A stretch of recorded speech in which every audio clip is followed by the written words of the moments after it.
¿Qué tal, estimados televidentes? Muy buenas noches. Hoy es martes 10 de marzo del año 2020. Iniciamos ICA en la noticia desde ICA Perú en esta plataforma digital vía Facebook. Les está saludando Luis Aquije Hernández.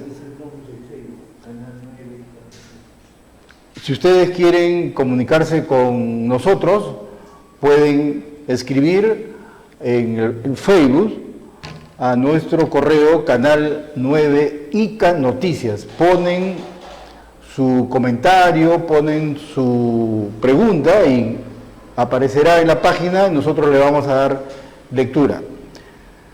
Bueno, el día de hoy ha estado en nuestra ciudad, en nuestra región, el primer ministro Vicente Ceballos Salinas. Entendemos que hay varios aspectos que seguramente se deben haber revisado,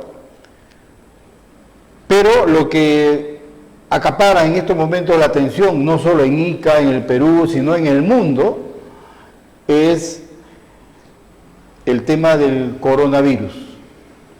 Esta afección, esta pandemia, como ya se le está calificando, tiene cifras mortales a nivel mundial y, por ejemplo, además de las 3.100 víctimas que ya se registra en el país donde se originó, que es China, además, reitero, de las 3.100 víctimas, muertes en China, y los 80.000 casos detectados igualmente en China, que debería ser el país donde tendríamos que centrar la información, pero lo que se ha dado en los dos últimos días en Europa tiene realmente no solo que preocuparnos, sino que nos debería permitir analizar qué es lo que está sucediendo, por ejemplo, en Italia. En Italia, hasta el día de hoy se van registrando 631 muertes, 631 víctimas del coronavirus, y hay ya 10.000 casos detectados.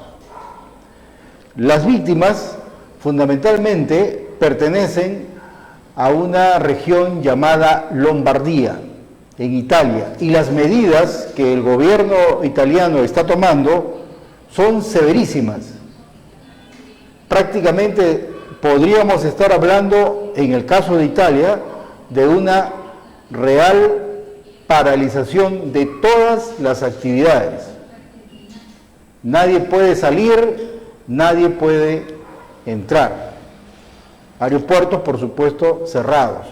Bancos cerrados. Espectáculos, cero.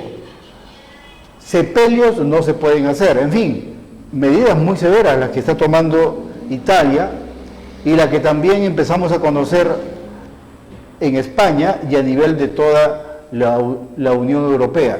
Pero queríamos, de alguna forma, establecer una diferencia que nos parece elemental, porque lo menos que queremos nosotros, lo menos que queremos es generar pánico. Fíjense, en Italia, ¿por qué es que tan rápidamente se han dado muertes producto del coronavirus? En principio, ¿saben por qué? Porque el clima de Lombardía, la región donde tiene el mayor número de víctimas, es un promedio, en este momento, en estos días, un promedio de 6 grados. Ese es un factor, porque el coronavirus, como ya se ha explicado, tiene las características de un resfrío, y si no se actúa con la suficiente rapidez, se puede desencadenar un mal respiratorio que podría ser la neumonía. En segundo término, los habitantes de Lombardía en Italia son en su mayoría, personas que están muy cercanas a los 80 años y por lo tanto las defensas no le ayudan tanto y por supuesto la edad. Entonces, ese es un primer aspecto que tendríamos que revisar para que no nos dejemos impactar tanto por la cifra elevada, por supuesto, de víctimas en Italia. 631 personas han fallecido, registrados hasta el día de hoy, y esto viene siendo monitoreado en los últimos 3 días. Se están tomando, repito, medidas muy drásticas, y ustedes van a conocer más adelante los detalles de acuerdo a los informes que vienen directamente desde Europa. Ahora, ubiquémonos en Ica. Ha venido el primer ministro y obviamente suponemos que ha tomado nota de lo que debería ser una prioridad respecto a cómo se va a enfrentar una situación tan inmediata que es, por ejemplo, el inicio de las clases el próximo 16 de marzo. ¿Tenemos una responsabilidad regional? Sí, y por eso hábilmente el gobernador regional se ha hecho acompañar del primer ministro. De alguna forma, así se está enviando un mensaje a quienes minimizaron, cuestionaron y emplazaron, inclusive legalmente, la decisión de la suspensión del Festival de la Vendimia y de todas las actividades públicas. Lo que nosotros tendríamos que decir son 2 cosas. En principio, que nosotros en Ica y en América Latina en general, pero en Ica, estamos en Ica, tenemos un clima fabuloso, envidiable. Y el clima es un aliado para poder enfrentar al coronavirus y a cualquier virus o a cualquier bacteria. Si no tuviéramos la energía solar que todos los días nos acompaña, tendríamos un gran riesgo. Sin embargo, y aquí va la segunda reflexión, sin embargo, lo que nos está faltando en Ica es que asumamos desde el Estado, desde el gobierno, en todas las instancias, a nivel distrital, provincial, regional, y si viene el primer ministro, concatenar acciones, porque no podemos permitir que un solo colegio, los colegios particulares se supone que sus baños van a estar bien equipados, con su jabón, con sus servicios higiénicos operativos, su papel, en fin, suponemos, ¿no? Porque los colegios particulares por algo cobran una mensualidad, lo mínimo es que estén debidamente equipados. Pero la preocupación obviamente nos va por el lado de los colegios estatales. Si en un colegio tan elemental, bueno, dicho sea de paso, medio Ica ha estudiado en el San Luis Gonzaga, si un colegio tan fundamental como es el de San Luis Gonzaga, sus baños no están operativos ahora mismo, ¿cómo estarán colegios estatales de Yauca del Rosario, de Los Molinos o de Ocucaje, por citar algunos distritos. Entonces, esa debería ser la prioridad, trabajar en previsión, no permitir que exista un solo colegio que no tenga el equipo necesario para que los baños estén operativos, los baños estén con el alcohol, con el jabón, pero que haya, digamos, un monitoreo estricto, exigente, no solo de la parte administrativa de cada colegio, sino, por cierto, allí hay que extremar medidas desde la UGEL y desde la Dirección Regional de Educación. Y ciertamente el gobierno regional tendrá que ampararse en el Consejo Regional para proveer con medidas extraordinarias en estos pocos días, que en realidad solamente es esta semana, a fin de que cuando se arranque el día lunes 16 tengamos baños operativos. Hay colegios que no tienen, lamentablemente, servicio de agua potable. Entonces, allí hay que romper cadenas. Allí se tiene que actuar con la suficiente rapidez. Ya no es momento de estarnos poniendo burocráticos, que la PAFA, que el director, que la UGEL, que la Dirección Regional de Educación. No, aquí y ahora se debe prever y no debemos permitir que los baños de los colegios estatales vayan a iniciar sus clases sin lo elemental que, repito, sería tener el servicio de agua potable, porque el coronavirus se dispara porque no se lavan las manos. Y ya hemos visto el esfuerzo, el interés por difundir la metodología de cómo nos tenemos que lavar las manos. Pero si no tenemos el servicio de agua potable, ¿cómo nos vamos a lavar las manos?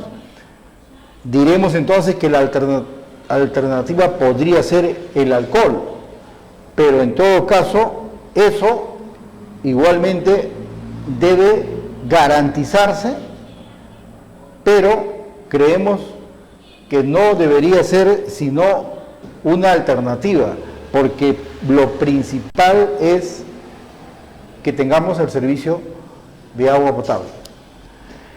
Eso en líneas generales, para poder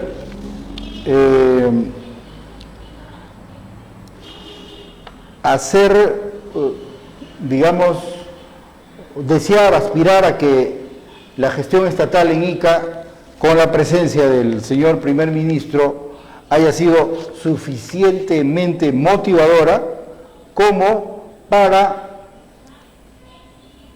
empezar este año escolar bien, ver que el sistema, digamos, de la Dirección Regional de Salud igualmente tenga la logística, de tal suerte que, de acuerdo a lo que estamos viendo a nivel nacional e internacional, no nos agarre desprevenido el coronavirus. Muy bien, otro tema que queríamos antes del desarrollo de la información, otro tema que es necesario enfatizar ya a nivel nacional, tiene que ver con el famoso gasoducto del sur, porque como ustedes pudieron comprobar, el día domingo se presentó un informe en el programa Panorama, donde se señala el favoritismo que Odebrecht supo siempre conseguir en determinados profesionales, como el abogado José Guzmán, que independientemente a que haya sido blindado cuando se le tuvo que interrogar en la comisión Lavallato, porque allí estaba pues el fujimorismo latente y había un trabajo mediático ciertamente para minimizar el tema o para tergiversarlo. Pero creo que más allá de lo que el informe de Panorama nos ha vuelto, digamos, a poner en escena, nosotros decíamos ayer y hoy día lo queremos ratificar. Esta es una obra que tiene la característica de haber dado los primeros pasos en el 2007, en el segundo gobierno de Alan García, y estamos 2020. Y durante estos 13 años, lo que se puede evidenciar es el poder corruptor de Odebrecht. Y algunos pueden recordar lo último en este tema. ¿Y cuál es lo último? Lo último es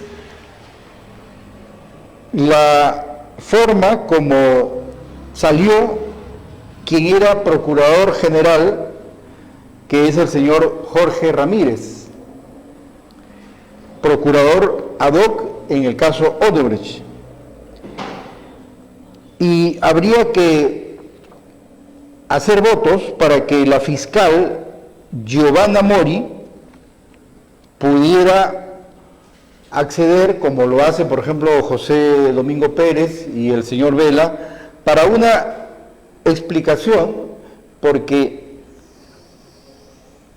deberíamos recordar que el gasoducto del sur, ganado por Odebrecht, tiene por lo menos 7 directivos comprometidos en actos de corrupción precisamente por Odebrecht, y por eso Giovanna Mori ha dicho que allí hay una organización criminal. Este abogado, Guzmán, el esposo de la ex congresista letona, está siendo precisamente investigado por este punto. Entonces, aquí lo que no deberíamos perder de vista es que paralelamente a cómo se va desnudando cada accionar que compromete a determinados abogados que nunca estuvieron a favor del país, sino en contra del país, y estuvieron siempre mercantilizando sus servicios para hacer que Odebrecht gane las licitaciones de manera tramposa. Lo que deberíamos proyectarnos nosotros es cómo este equipo de 130 congresistas que van a iniciar acciones en este mes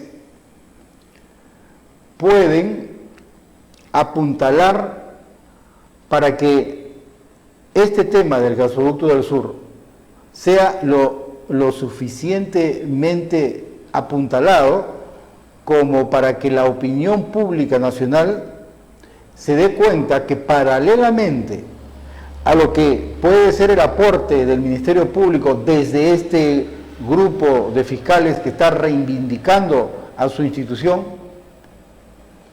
alentarlos a que termine o a que se acelere la investigación, pero al mismo tiempo el Congreso, este nuevo Congreso compuesto por 130 nuevos congresistas, las organizaciones políticas, pero fundamentalmente la ciudadanía, que no nos dejemos influenciar por otros temas cuando tenemos allí un tema elemental donde desde el 2007 hasta ahora que estamos en el 2020, lo que hubo siempre es corrupción, lo que hubo siempre es elevación de los costos. Lo que originalmente en los inicios, digamos, no pasaba de mil millones de dólares, ahora es 7.000, 7 veces más. ¿En qué se sustentó esa elevación de precios? ¿Quién puede darnos una explicación en términos entendibles? ¿Cuántos gobernantes han tenido que ver en el tema? Se inició en el momento de Alan García, continuó durante la gestión de Ollanta y estamos ahora en la gestión de Vizcarra, que es la continuidad del señor Kuczynski, teniendo en cuenta que en este caso del gasoducto aparece en los inicios, en el primer tramo, en el 2007, aparece esta empresa Kuntur, que después la vimos por allí, por el caso Chincheros. Entonces, ¿cuánto hay que investigar y cuánto deberíamos tener interés nosotros los ciudadanos en conocer los entretelones para que el siguiente año vayamos a un proceso electoral nacional, vayamos a elegir a un nuevo presidente de la República de un partido político que esté absolutamente lejano de cualquier duda, de cualquier vínculo, de cualquier favor recibido de la corruptora Odebrecht? Entonces somos nosotros, con nuestro voto, con nuestra decisión, los que podríamos de una vez cortar allí casos como este del gasoducto del sur, que solo fueron aprovechamientos de la empresa corruptora Odebrecht y aprovechamientos ciertamente de ciertos políticos que desde el poder recibieron las coimas respectivas.